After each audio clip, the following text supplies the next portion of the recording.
ನಮಸ್ಕಾರ.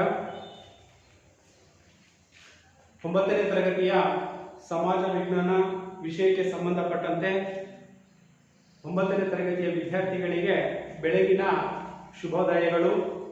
ನಾನು ಅಜ್ಜಪ್ಪ ಡಿ, ಸಹ ಶಿಕ್ಷಕರು, ಶ್ರೀ ಮಲ್ಲೇಶ್ವರ ಪ್ರೌಢಶಾಲೆ ಮಾರ್ವಳ್ಳಿ, ಶಿಕಾರಿಪುರ ತಾಲೂಕು, ಶಿವಮೊಗ್ಗ ಜಿಲ್ಲೆ.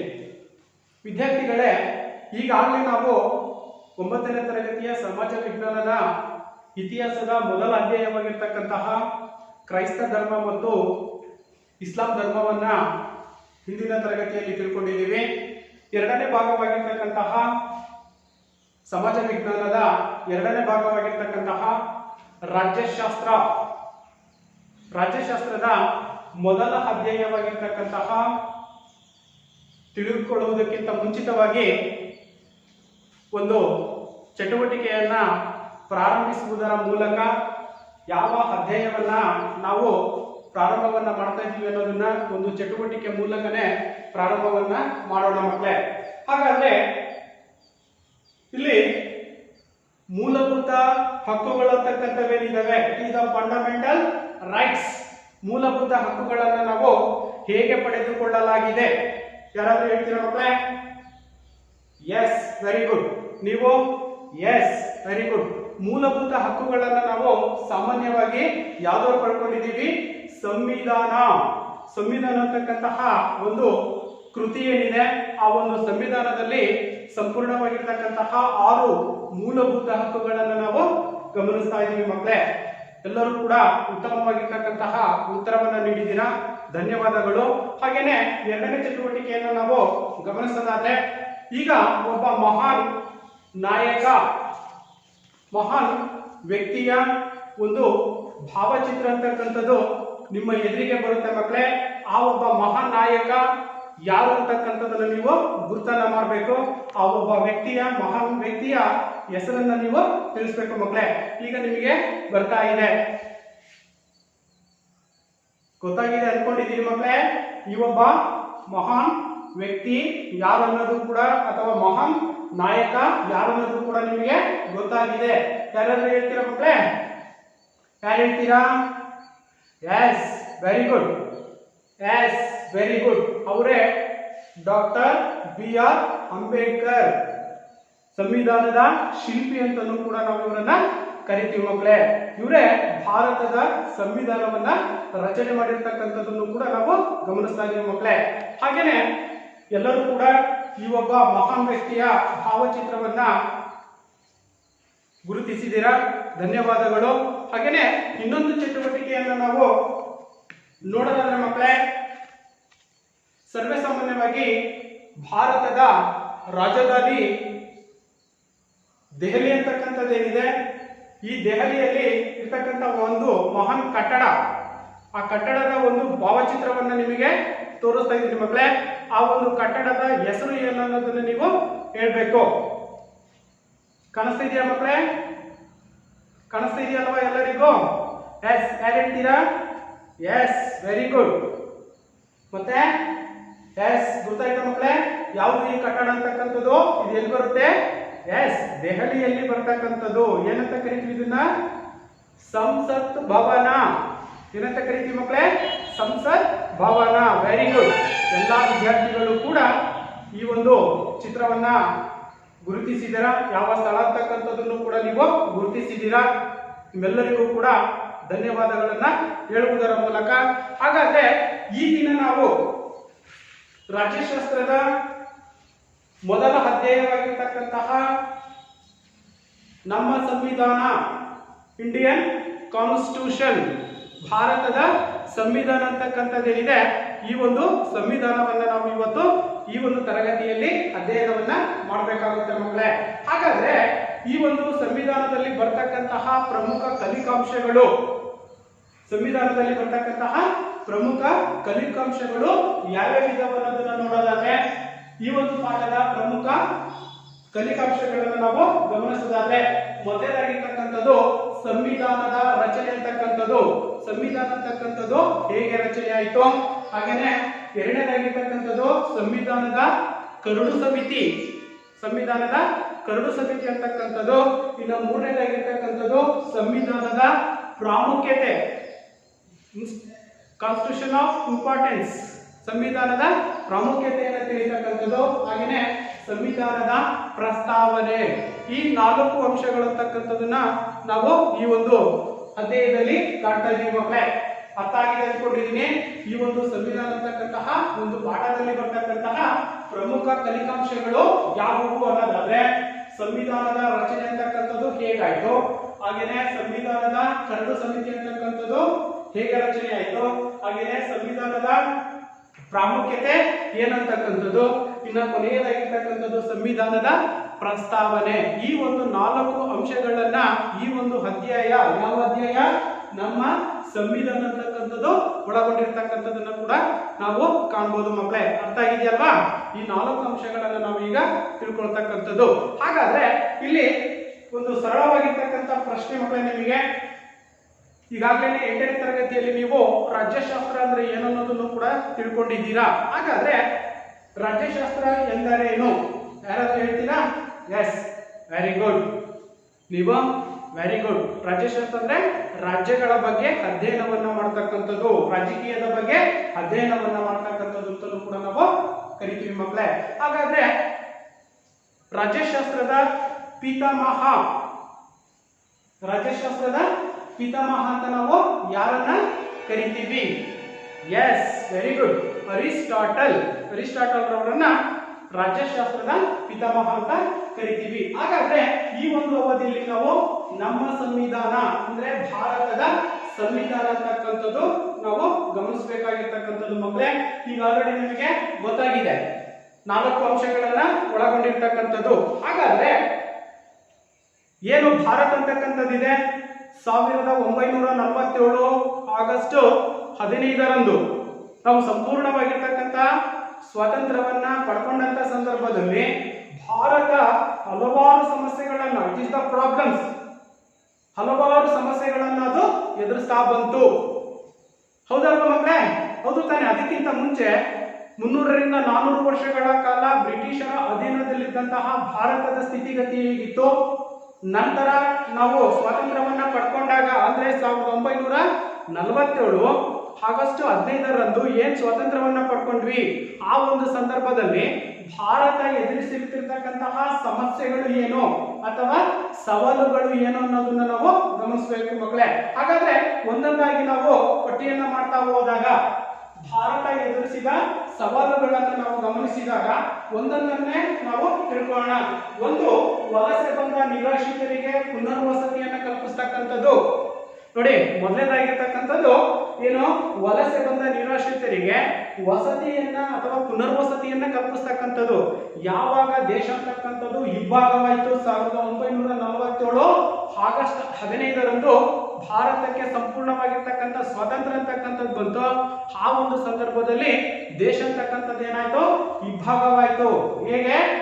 ಭಾರತ ಮತ್ತು ಪಾಕಿಸ್ತಾನ ಅಂತಕ್ಕಂತಹ 2 ವಿಭಾಗ ಅಂತಕ್ಕಂಥದ್ದು ಉಂಟಾಯ್ತು. ಆ ಒಂದು ಸಂದರ್ಭದಲ್ಲಿ ಜನರು ಅಂತಕ್ಕಂಥವ್ರು ಕೆಲವರು ಏನ್ ಮಾಡಿದ್ರು, ಪಾಕಿಸ್ತಾನಕ್ಕೆ ಹೋದ್ರು, ಇನ್ನ ಕೆಲವರು ಪಾಕಿಸ್ತಾನದಿಂದ ಭಾರತಕ್ಕೆ ಬಂದಿದ್ರು. ಇಲ್ಲ, ನಾವು ಭಾರತದಲ್ಲಿ ಇರ್ತೀವಿ ಅಂತಕ್ಕಂಥದ್ದು ಬಂದ್ರು. ಆ ಒಂದು ನಿಟ್ಟಿನಲ್ಲಿ ಆ ಬಂದಿರ್ತಕ್ಕಂಥವ್ರು ಏನಿದ್ದಾರೆ, ವಲಸೆ ಬಂದಿರ್ತಕ್ಕಂಥ ನಿರಾಶ್ರಿತರು ಏನಿದ್ದಾರೆ, ಅವರಿಗೆ ನಾವು ಮೂಲಭೂತವಾಗಿರ್ತಕ್ಕಂಥ ಸೌಲಭ್ಯಗಳನ್ನ ಕಲ್ಪಿಸಿ ಕೊಡ್ತಕ್ಕಂಥ ಜವಾಬ್ದಾರಿಯನ್ನ ಆ ಒಂದು ಸರ್ಕಾರ ಅಂತಕ್ಕಂಥದ್ದು ಹೊಂದಿತ್ತು. ಅರ್ಥ ಆಯ್ತಾ ಮಕ್ಕಳೇ? ಈಗ ದೇಶ ಅಂತಕ್ಕಂಥದ್ದು ವಿಭಾಗವಾದಂತ ಸಂದರ್ಭದಲ್ಲಿ ವಲಸೆ ಬಂದಿರತಕ್ಕಂಥ ಜನರು ಏನಿದ್ದಾರೆ, ನಿರಾಶ್ರಿತರು, ಅವರಿಗೆ ವಸತಿ ಸೌಲಭ್ಯಗಳನ್ನ ಕಲ್ಪಿಸಿ ಕೊಡ್ತಕ್ಕಂಥದ್ದು, ಮೂಲಭೂತ ಸೌಲಭ್ಯಗಳನ್ನ ಕಲ್ಪಿಸಿ ಕೊಡ್ತಕ್ಕಂಥ ಜವಾಬ್ದಾರಿಯನ್ನ ನಾವು ಕಾಣ್ತಾ ಇದ್ವಿ. ಅಷ್ಟೇ ಅಲ್ಲದೆ ಶ್ರೀಲಂಕಾದಿಂದಲೂ ಕೂಡ ಕೆಲವರು ವಲಸೆ ಬಂದಿರತಕ್ಕಂಥದ್ದನ್ನು ನಾವು ಭಾರತಕ್ಕೆ ಬಂದಿರತಕ್ಕಂಥ ನಾವು ಕಾಣ್ತಾ ಇದ್ದೀವಿ. ಆ ಒಂದು ನಿಟ್ಟಿನಲ್ಲಿ ಸಂಪೂರ್ಣವಾಗಿ ಅವರಿಗೂ ಕೂಡ ಪುನರ್ವಸತಿಯನ್ನ ಕಲ್ಪಿಸ್ತಕ್ಕಂಥ ಜವಾಬ್ದಾರಿಯನ್ನ ಹೊಂದಿತ್ತು. ಇದು ಮೊದಲನೇದಾಗಿರ್ತಕ್ಕಂಥ ಬಹಳಷ್ಟು ಪ್ರಮುಖವಾಗಿರ್ತಕ್ಕಂಥ ಒಂದು ಸವಾಲು ಭಾರತಕ್ಕೆ ಇದ್ದಂಥದ್ದು. ಯಾವಾಗ? ಸ್ವಾತಂತ್ರ್ಯದ ನಂತರ. ಹಾಗೇನೆ ವಲಸೆ ಬಂದ ನಿರಾಶ್ರಿತರಿಗೆ ಪುನರ್ವಸತಿಯನ್ನ ಕಲ್ಪಿಸ್ತಕ್ಕಂಥದ್ದು ಒಂದು. ಇನ್ನು ಎರಡನೇದಾಗಿರ್ತಕ್ಕಂಥದ್ದು ಸಂಸ್ಥಾನಗಳ ವಿಲೀನೀಕರಣ. It is the very most important. ಇದು ಅರ್ಥ ಆಯ್ತಾ ಮಕ್ಕಳೇ? ಇದು ಬಹಳಷ್ಟು ಪ್ರಮುಖವಾಗಿರ್ತಕ್ಕಂಥ ಅಂಶ. ಯಾವುದು? ಸಂಸ್ಥಾನಗಳ ವಿಲೀನೀಕರಣ. ಭಾರತ ಅಂತಕ್ಕಂಥದ್ದು ಸ್ವತಂತ್ರದ ಸಂದರ್ಭಗಳಲ್ಲಿ 562 ಸಂಸ್ಥಾನಗಳನ್ನು ಇದು ಒಳಗೊಂಡಿತ್ತು. ಎಷ್ಟು? 562 ಸಂಸ್ಥಾನಗಳನ್ನ ಒಳಗೊಂಡಿರ್ತಕ್ಕಂಥ, ಅದಕ್ಕೆ ಒಕ್ಕೂಟ ರಾಷ್ಟ್ರವಾಗಿ ಒಂದು ದೇಶವನ್ನಾಗಿ ಮಾಡಬೇಕಂತಕ್ಕಂತಹ ಒಂದು ಉದ್ದೇಶದಿಂದ ಏನು 562 ಅಥವಾ 560ಕ್ಕಿಂತ ಹೆಚ್ಚು ಸಂಸ್ಥಾನಗಳು ಅಂತಕ್ಕಂಥವು ಭಾರತದಲ್ಲಿದ್ದು ಅವೆಲ್ಲವನ್ನ ಒಗ್ಗೂಡಿಸಬೇಕು. ವಿಲೀನ ಅಂತಂದ್ರೇನು? ಕೂಡಿಸ್ತಕ್ಕಂಥದ್ದು.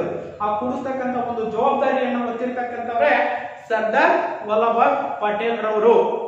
ನೆನ್ಪಿಟ್ಕೋಬೇಕು ಮಕ್ಕಳೇ, ಇಲ್ಲಿ ಸಂಸ್ಥಾನಗಳ ವಿಲೀನೀಕರಣದಲ್ಲಿ ಪ್ರಮುಖ ಪಾತ್ರವನ್ನ ವಹಿಸಿರ್ತಕ್ಕಂಥವ್ರು ಯಾರು ಅಂತ ಪ್ರಶ್ನೆ ಬರ್ಬೋದು ಮಕ್ಕಳೇ, ಅಲ್ವಾ? ಹಾಗಾದ್ರೆ ಇಲ್ಲಿ ಯಾರು ವಹಿಸಿದ್ರು? ಸರ್ದಾರ್ ವಲ್ಲಭಾಯ್ ಪಟೇಲ್ ರವರು. ಅಂದ್ರೆ ಆ ಒಂದು ಸಂದರ್ಭದಲ್ಲಿ ಏನು 562 ಸಂಸ್ಥಾನಗಳು ಅಥವಾ 560ಕ್ಕಿಂತ ಹೆಚ್ಚು ಸಂಸ್ಥಾನಗಳು ಅಂತಕ್ಕಂಥವಿದ್ವಾ ಅವೆಲ್ಲವನ್ನು ಕೂಡ ಒಗ್ಗೂಡಿಸ್ತಕ್ಕಂಥ ಕೀರ್ತಿ ಇವರಿಗೆ ಸಲ್ಲುತ್ತೆ. ಯಾರಿಗೆ? ಸರ್ದಾರ್ ವಲ್ಲಭಾಯ್ ಪಟೇಲ್ ರವರಿಗೆ ಸಲ್ಲುತ್ತೆ. ಹಾಗಾಗಿನೇ ಇವರನ್ನ ನಾವು ಏನಂತ ಕರಿತೀವಿ ಮಕ್ಕಳೇ? ಭಾರತದ ಉಕ್ಕಿನ ಮನುಷ್ಯ ಅಥವಾ ಐರನ್ ಮ್ಯಾನ್. ಅರ್ಥ ಆಯ್ತಲ್ವಾ? ಇದು ಎರಡನೆಯ ಒಂದು ಸವಾಲಾಗಿರ್ತಕ್ಕಂಥದ್ದು. ವಲಸೆ ಬಂದ ನಿರಾಶ್ರಿತರಿಗೆ ಪುನರ್ವಸತಿಯನ್ನು ಕಲ್ಪಿಸ್ತಕ್ಕಂಥದ್ದು, ಸಂಸ್ಥಾನಗಳ ವಿಲೀನೀಕರಣಗಳನ್ನ ಮಾಡ್ತಕ್ಕಂಥದ್ದು. ಇನ್ನು ಮೂರನೇ ಸಮಸ್ಯೆ ಆಗಿರ್ತಕ್ಕಂಥದ್ದು ಕಾನೂನು ಸುವ್ಯವಸ್ಥೆಗೊಳಿಸ್ತಕ್ಕಂಥದ್ದು.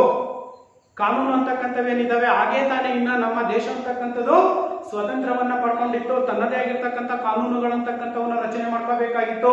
ತನ್ನದೇ ಆಗಿರ್ತಕ್ಕಂಥ ಒಂದು ಆಡಳಿತ ವ್ಯವಸ್ಥೆಯನ್ನ ರಚಿಸ್ಕೋಬೇಕಾಗಿತ್ತು. ಆ ಒಂದು ಕಾರಣದಿಂದ ತಮ್ಮದೇ ಆಗಿರ್ತಕ್ಕಂಥ ಒಂದು ಕಾನೂನು ಸುವ್ಯವಸ್ಥೆಯನ್ನ ಹೊಂದಬೇಕಾಗಿರ್ತಕ್ಕಂಥದ್ದು ಭಾರತದ ಒಂದು ದೊಡ್ಡ ಸವಾಲಾಗಿರ್ತಕ್ಕಂಥದ್ದನ್ನು ಕೂಡ ನಾವಿಲ್ಲಿ ಗಮನಿಸಬಹುದು ಮಕ್ಕಳೇ. ಹಾಗಾದ್ರೆ ನಾಲ್ಕನೇದಾಗಿರ್ತಕ್ಕಂಥದ್ದು ಆಡಳಿತ ನಿರ್ವಹಣೆಗಾಗಿ ಕಾನೂನಿನ ಅವಶ್ಯಕತೆ ಮತ್ತು ಸಂವಿಧಾನದ ರಚನೆಯಂತಹ ಸವಾಲು ನಮ್ಮ ಮುಂದಿದ್ದವು. ನೋಡಿ, ಈ ಮೂರರ ಜೊತೆಗೆ ಇನ್ನೊಂದು ಪ್ರಮುಖವಾಗಿರ್ತಕ್ಕಂಥ ಸವಾಲು ಇತ್ತು ನಮಗೆ. ಆಡಳಿತ ನಿರ್ವಹಣೆಗಾಗಿ ಕಾನೂನಿನ ಅವಶ್ಯಕತೆ ಅಂತಕ್ಕಂಥದ್ದಿತ್ತು. ಯಾಕೆಂತಂದ್ರೆ ಹಾಗೆ ತಾನೇ ನಾವಿನ್ನು ಸ್ವತಂತ್ರವನ್ನ ಪಡ್ಕೊಂಡಿದ್ದೀವಿ. ತಮ್ಮದೇ ಆಗಿರ್ತಕ್ಕಂಥ ಒಂದು ಕಾನೂನಿನ ಚೌಕಟ್ಟು ಅಂತಕ್ಕಂಥದ್ದಿರ್ಬೇಕು, ತಮ್ಮದೇ ಆಗಿರ್ತಕ್ಕಂಥ ಒಂದು ಆಡಳಿತ ವ್ಯವಸ್ಥೆ ಅಂತಕ್ಕಂಥದ್ದಿರ್ಬೇಕು, ತಮ್ಮದೇ ಆಗಿರ್ತಕ್ಕಂಥ ಒಂದು ಕಾನೂನಿನ ನಿಯಂತ್ರಣ ಅಂತಕ್ಕಂಥದ್ದು ಇರಬೇಕಾಗಿತ್ತು. ಆ ಎಲ್ಲ ಅಂಶಗಳ ಆಧಾರದ ಮೇಲೆ ಆಡಳಿತ ನಿರ್ವಹಣೆಗಾಗಿ ಅಂದ್ರೆ ಒಂದು ಸರ್ಕಾರದ ರಚನೆಗೆ ಸಂಬಂಧಪಟ್ಟಂತೆ ಕಾನೂನುಗಳಂತಕ್ಕಂಥವನ್ನು ನಾವು ಜಾರಿಗೆ ತರಬೇಕಾಗಿತ್ತು.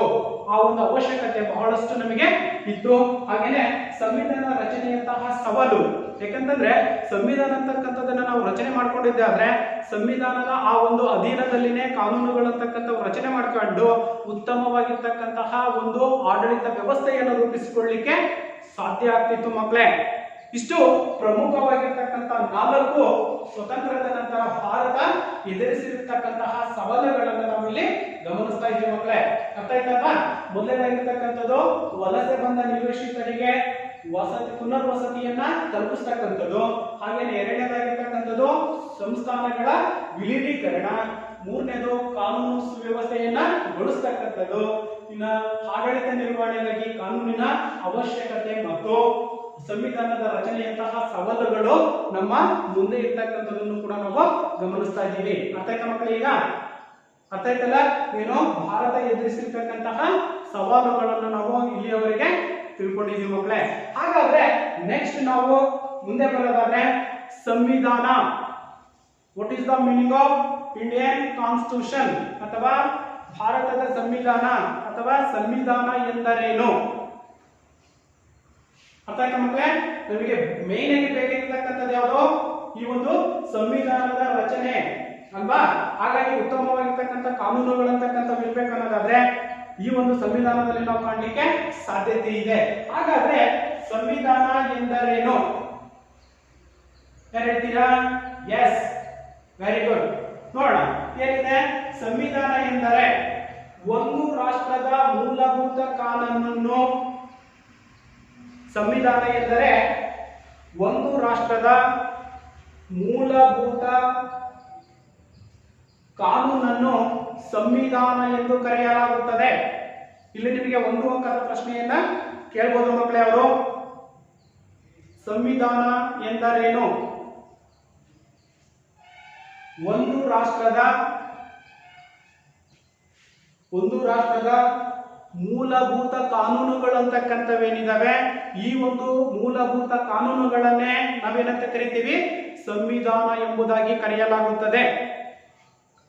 ಸಂವಿಧಾನ ಅಂತಂದ್ರೆ ಒಂದು ರಾಷ್ಟ್ರದ ಮೂಲಭೂತ ಕಾನೂನುಗಳನ್ನ ಒಳಗೊಂಡಿರಬೇಕು. ಆ ಕಾನೂನುಗಳನ್ನ ನಾವೇನಂತ ಕರಿತೀವಿ, ಸಂವಿಧಾನ ಅಂತ ಕರಿತೀವಿ. ಅರ್ಥ ಆಯ್ತಾ ಮಕ್ಕಳೇ? ಹಾಗಾದ್ರೆ ಇನ್ನೊಬ್ಬ ವ್ಯಕ್ತಿ ಅಂತಕ್ಕಂಥವರು ಅಥವಾ ಇನ್ನೊಂದು ಸ್ಟೇಟ್ಮೆಂಟ್ ಅನ್ನ ನಾವು ಸಂವಿಧಾನಕ್ಕೆ ಸಂಬಂಧಪಟ್ಟಂತೆ ನಾವು ಗಮನಿಸೋದಾದ್ರೆ, ಇನ್ನೂ ಸುಲಭವಾಗಿ ನಾವು ಸಂವಿಧಾನವನ್ನ ಅರ್ಥೈಸೋದಾದ್ರೆ, ಮೆಕವೈರ್ ಅವರು ಒಂದು ವ್ಯಾಖ್ಯೆಯನ್ನ ಡೆಫಿನೇಷನ್ ಅನ್ನ ನೀಡಿದ್ದಾರೆ. ಮೆಕವೈರ್ ಅವರು ಕೂಡ ಒಂದು ಸಂವಿಧಾನದ ಒಂದು ಡೆಫಿನೇಷನ್ಸ್ ಅಥವಾ ಅರ್ಥವನ್ನ ನೀಡಿದ್ದಾರೆ.